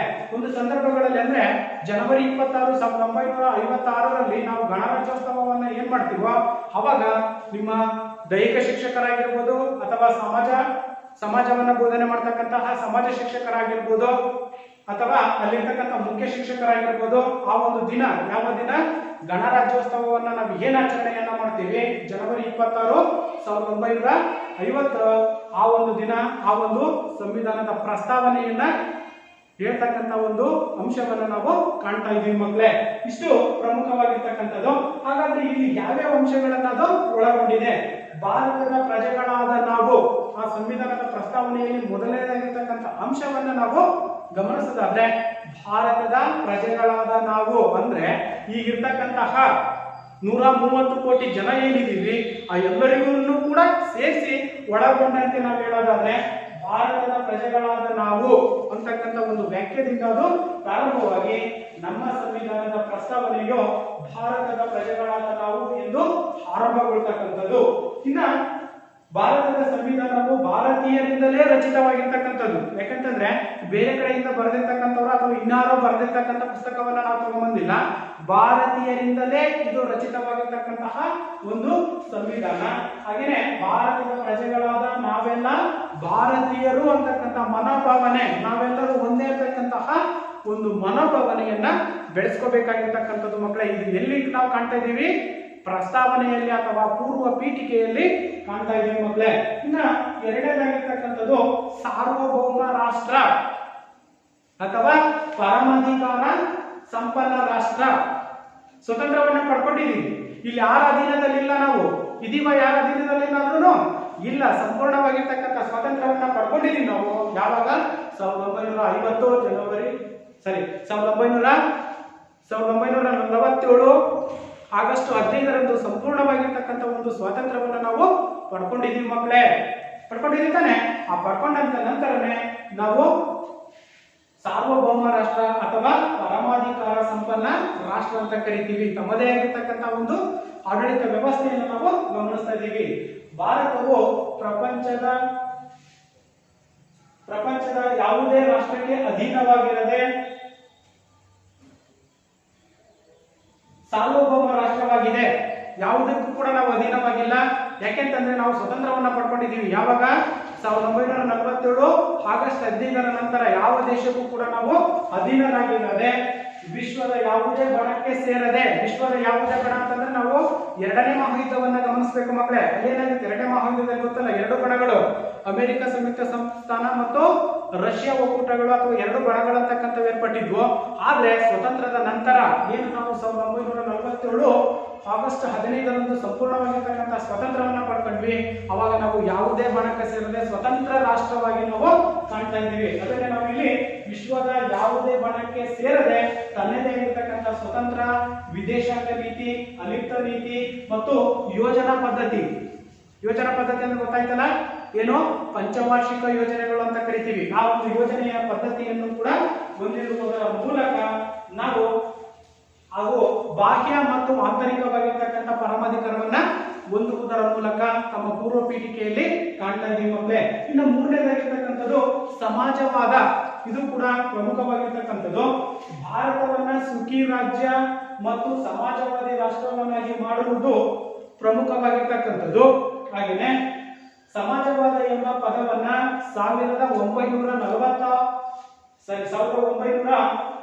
1976ರಲ್ಲಿ 42ನೇ ತಿದ್ದುಪಡಿಯನ್ನ ತರುವುದರ ಮೂಲಕ ಸಮಾಜವಾದ ಅಂತಕ್ಕಂಥ ಒಂದು ಅಂಶವನ್ನ ಸಂವಿಧಾನದಲ್ಲಿ ಸೇರಿಸಲಾಗಿದೆ ಮಕ್ಕಳೇ. ಯಾವಾಗ ಸಮಾಜವಾದ ಎಂಬ ಪದ ಅಂತಕ್ಕಂಥದ್ದೇನಿದೆ ಇದನ್ನ 1976ರಲ್ಲಿ 42ನೇ ತಿದ್ದುಪಡಿಯನ್ನು ತರುವುದರ ಮೂಲಕ ಇದನ್ನಲ್ಲಿ ಸೇರಿಸಲಾಗಿದೆ. ಹಾಗೆಯೇ ಸಮಾಜ ರಾಷ್ಟ್ರ ನಿರ್ಮಾಣದ ಬುನಾದಿ, ಇದು ಪ್ರಮುಖವಾಗಿರ್ತಕ್ಕಂತಹ ಒಂದು ಸಮಾಜದ ಪ್ರಮುಖವಾಗಿರ್ತಕ್ಕಂತಹ ಅಂಶಗಳು. ಇನ್ನು ನಾಲ್ಕನೇದು ರಾಜ್ಯ ನಿರ್ದೇಶಕ ತತ್ವಗಳನ್ನು ನಾವು ಗಮನಿಸೋದಾದ್ರೆ ಇದು ಕೂಡ ಮುಖ್ಯವಾಗಿರ್ತಕ್ಕಂಥದ್ದು. 42ನೇ ತಿದ್ದುಪಡಿಯನ್ನ ತರುವುದರ ಮೂಲಕ ಈ ಒಂದು ಯಾವುದನ್ನ ರಾಜ್ಯ ನಿರ್ದೇಶಕ ತತ್ವಗಳನ್ನ ಸಂವಿಧಾನದಲ್ಲಿ ಅಳವಡಿಸಿರತಕ್ಕಂಥದ್ದು. ಇನ್ನ ಈ ಮೂಲಕ ಭೂ ಸುಧಾರಣೆ ಮತ್ತು ಪ್ರಗತಿಪರ ಆರ್ಥಿಕ ಕಾರ್ಯಕ್ರಮಗಳನ್ನು ಕೂಡ ಜಾರಿಗೆ ತರಲಾಗಿರ್ತಕ್ಕಂಥದ್ದು ಮಕ್ಕಳೇ. ಇನ್ನ ಕೊನೆಯದಾಗಿರ್ತಕ್ಕಂಥದ್ದನ್ನು ನಾವು ಗಮನಿಸೋದಾದ್ರೆ ಜಾತ್ಯತೀತ ರಾಷ್ಟ್ರ ಅಥವಾ ಮತ ನಿರಪೇಕ್ಷ ರಾಷ್ಟ್ರ. ಹಾಗೇನೆ ಜಾತ್ಯತೀತ ಎಂಬ ಪದವನ್ನ ಸಂವಿಧಾನದ 42ನೇ ತಿದ್ದುಪಡಿಯ ಮೂಲಕ 1976ರಲ್ಲಿ ಅಳವಡಿಸಿಕೊಳ್ಳಲಾಗಿದೆ. ಯಾವುದನ್ನ ಜಾತ್ಯತೀತ, ಯಾವ ಧರ್ಮ ಅಥವಾ ಯಾವುದೇ ಜಾತಿಯನ್ನಾದರೂ ಕೂಡ ಹೊಂದತಕ್ಕಂಥ ಒಂದು ಅವಕಾಶವನ್ನು ಕೂಡ ನಾವು ಇಲ್ಲಿ ಕಾಣ್ತಾ ಇದ್ದೀವಿ. ಯಾವ ಧರ್ಮವನ್ನಾದರೂ ಕೂಡ ಸ್ವೀಕರಿಸತಕ್ಕಂಥದ್ದನ್ನು ಕೂಡ ನಾವು ಕಾಣ್ತಾ ಇದ್ದೀವಿ ಮಕ್ಕಳೇ ಅಲ್ವಾ. ಅದಕ್ಕಾಗಿ ಇಲ್ಲಿ ಜಾತ್ಯತೀತ ಎಂಬ ಪದವನ್ನ ಸಂವಿಧಾನದ 42ನೇ ತಿದ್ದುಪಡಿಯ ಮೂಲಕ 1976ರಲ್ಲಿ ಅಳವಡಿಸಿರ್ತಕ್ಕಂಥದ್ದು ನಾವು ಕಾಣ್ತಾ ಇದ್ದೀವಿ. ಭಾರತವು ಯಾವುದೇ ಮತವನ್ನ ರಾಷ್ಟ್ರೀಯ ಮತ ಅಂತಕ್ಕಂಥದನ್ನ ಘೋಷಣೆಯನ್ನ ಮಾಡಿಲ್ಲ. ಹಾಗಾಗಿ ಸರ್ವಧರ್ಮ ಸಮಾನತೆಯನ್ನ ಭಾರತ ಅಂತಕ್ಕಂಥದ್ದು ಹೊಂದಿರತಕ್ಕಂಥದ್ದು. ಎಲ್ಲ ಧರ್ಮಗಳಿಗೂ ಕೂಡ ಭಾರತದ ಸಂವಿಧಾನದಲ್ಲಿ ಅವಕಾಶವನ್ನ ಕಲ್ಪಿಸಿಕೊಟ್ಟಿರ್ತಕ್ಕಂಥ ನಾವು ಕಾಣ್ತಾ ಇದ್ದೀವಿ.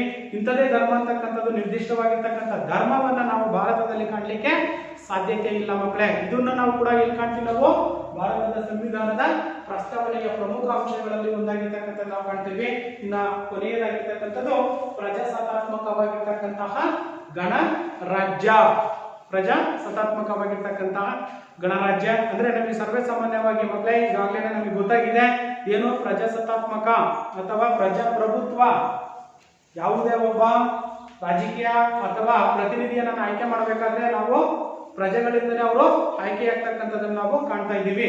ಪ್ರಜಾಪ್ರಭುತ್ವದಲ್ಲಿ ಎಲ್ಲರ ಸುಖವನ್ನ ಬಯಸ್ತಕ್ಕಂಥದ್ದು ಪ್ರಮುಖವಾಗಿರ್ತಕ್ಕಂತಹ ಒಂದು ಸರ್ಕಾರದ ಜವಾಬ್ದಾರಿಯಾಗಿರ್ತಕ್ಕಂಥದ್ದು. ಹಾಗೇನೆ ರಾಷ್ಟ್ರದ ಸಮಸ್ಯೆಗಳನ್ನ ಚರ್ಚೆಗಳ ಮೂಲಕ ಏನ್ ರಾಷ್ಟ್ರಗಳಲ್ಲಿ ಅಥವಾ ಇನ್ನ ಬೇರೆ ಬೇರೆ ರಾಜ್ಯಗಳಲ್ಲಿ ಇರ್ತಕ್ಕಂಥ ಸಮಸ್ಯೆಗಳೇನಿದಾವೆ ರಾಷ್ಟ್ರದ ಸಮಸ್ಯೆಗಳನ್ನ ಚರ್ಚೆಗಳ ಮೂಲಕ ಬಗೆಹರಿಸಿಕೊಳ್ತಕ್ಕಂಥದ್ದು. ಇನ್ನ ಸಾರ್ವತ್ರಿಕ ಚುನಾವಣೆಗಳಂತಕ್ಕಂಥವು ಗೊತ್ತಿದೆ ನಮಗೆ. 5 ವರ್ಷಗಳಿಗೊಮ್ಮೆ ಭಾರತದಲ್ಲಿ 5 ವರ್ಷಗಳಿಗೊಮ್ಮೆ ಸಾರ್ವತ್ರಿಕ ಚುನಾವಣೆ ಅಂತಕ್ಕಂಥದ್ದು ಕೂಡ ನಡೀತಕ್ಕಂಥದ್ದು ವಯಸ್ಕ ಮತದಾನ ಪದ್ಧತಿ ಅಂತ ಕರಿತೀವಿ ಮಕ್ಕಳೇ ಅಲ್ವಾ. ಈ ಒಂದು ವಯಸ್ಕ ಮತದಾನ ಅಥವಾ ಸಾರ್ವತ್ರಿಕ ಚುನಾವಣೆಗಳ ಮೂಲಕ 5 ವರ್ಷಗಳಿಗೊಮ್ಮೆ ನಮ್ಮ ಭಾರತದಲ್ಲಿ ಚುನಾವಣೆ ಅಂತಕ್ಕಂಥದ್ದು ಕೂಡ ನಡೀತಕ್ಕಂಥದ್ದು ನಾವು ಕಾಣ್ತೀವಿ. ಹಾಗೇನೆ ಈ ಒಂದು ಚುನಾವಣೆಗಳ ಮೂಲಕನೂ ಕೂಡ ನಮ್ಮ ದೇಶದ ಪ್ರಥಮ ಪ್ರಜೆ ಅಂತ ನಾವೇ ಕರಿತೀವಿ. ಪ್ರಥಮ ಪ್ರಜೆಯಿಂದ ಯಾರಂತ ಕರಿತೀವಿ ಮಕ್ಕಳೇ ನಾವು? Yes, very good. ಯಾರು? ರಾಷ್ಟ್ರಪತಿಗಳನ್ನು ಕೂಡ ಚುನಾವಣೆಗಳ ಮೂಲಕ ನಾವು ಆಯ್ಕೆಯನ್ನ ಮಾಡ್ತೀವಿ ಮಕ್ಕಳೇ. ಇಷ್ಟು ಪ್ರಮುಖವಾಗಿರ್ತಕ್ಕಂತಹ ನಮ್ಮ ಸಂವಿಧಾನದಲ್ಲಿ ಬರ್ತಕ್ಕಂತಹ ಪ್ರಮುಖ ಅಂಶಗಳಾಗಿರ್ತಕ್ಕಂಥ ಯಾವ್ಯಾವು ಭಾರತದ ಎದುರಿಸಿರ್ತಕ್ಕಂತಹ ಸವಾಲುಗಳ ಪಟ್ಟಿ, ಸಂವಿಧಾನ ಅಂದ್ರೇನು, ಸಂವಿಧಾನದ ಪ್ರಾಮುಖ್ಯತೆ ಅಂತಕ್ಕಂಥದ್ದನ್ನು ತಿಳ್ಕೊಂಡ್ವಿ. ಹಾಗೇನೆ ಭಾರತದ ಸಂವಿಧಾನದ ರಚನಾ ಸಭೆ ಅಂತಕ್ಕಂಥದ್ದನ್ನ ತಿಳ್ಕೊಂಡ್ವಿ. ಹಾಗೇನೆ ಸಂವಿಧಾನದ ಕರಡು ಸಮಿತಿ ಅಂತಕ್ಕಂಥದ್ದನ್ನ ತಿಳ್ಕೊಂಡ್ವಿ. ಹಾಗೇನೆ ಸಂವಿಧಾನದ ಪ್ರಸ್ತಾವನೆಯನ್ನ ಸಂಕ್ಷಿಪ್ತವಾಗಿ ಈ ಒಂದು ಅವಧಿಯಲ್ಲಿ ನಾವು ಅಧ್ಯಯನವನ್ನ ಮಾಡಿದೀವಿ ಮಕ್ಕಳೇ. ಅರ್ಥ ಆಗಿದೆ ಅನ್ಕೊಂಡಿದ್ದೀನಿ. ಆಗಿದೆ ಅಲ್ವಾ? ಆಗಿದೆಯಲ್ಲ? ಎಸ್. ಹಾಗಾದ್ರೆ ಕೆಲವೊಂದು ಪ್ರಶ್ನೆಗಳನ್ನ ಗೃಹ ಪಾಠಕ್ಕೆ ಸಂಬಂಧಪಟ್ಟಂತೆ ಕೆಲವೊಂದು ಪ್ರಶ್ನೆಗಳನ್ನ ನೀವು ಮನೆ ಕೆಲಸವನ್ನ ಮಾಡ್ಕೊಂಡ್ ಬನ್ನಿ. ಎಸ್. ಸ್ವತಂತ್ರದ ನಂತರ ಮೊದಲನೇ ಪ್ರಶ್ನೆ, ಸ್ವತಂತ್ರದ ನಂತರ ಭಾರತ ಎದುರಿಸಿದ ಸವಾಲುಗಳು ಯಾವುವು ಅಥವಾ ಸವಾಲುಗಳನ್ನ ಪಟ್ಟಿ ಮಾಡಿ.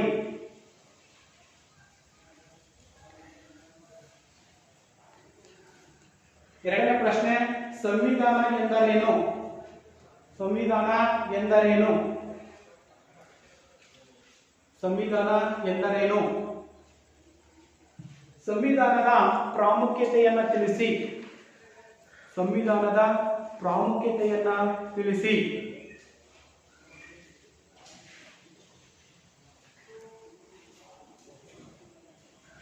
ಮುಂದಿನ ಪ್ರಶ್ನೆ, ಸಂವಿಧಾನದ ಕರಡು ಸಮಿತಿಯನ್ನ ಸಂಕ್ಷಿಪ್ತವಾಗಿ ವಿವರಿಸಿ.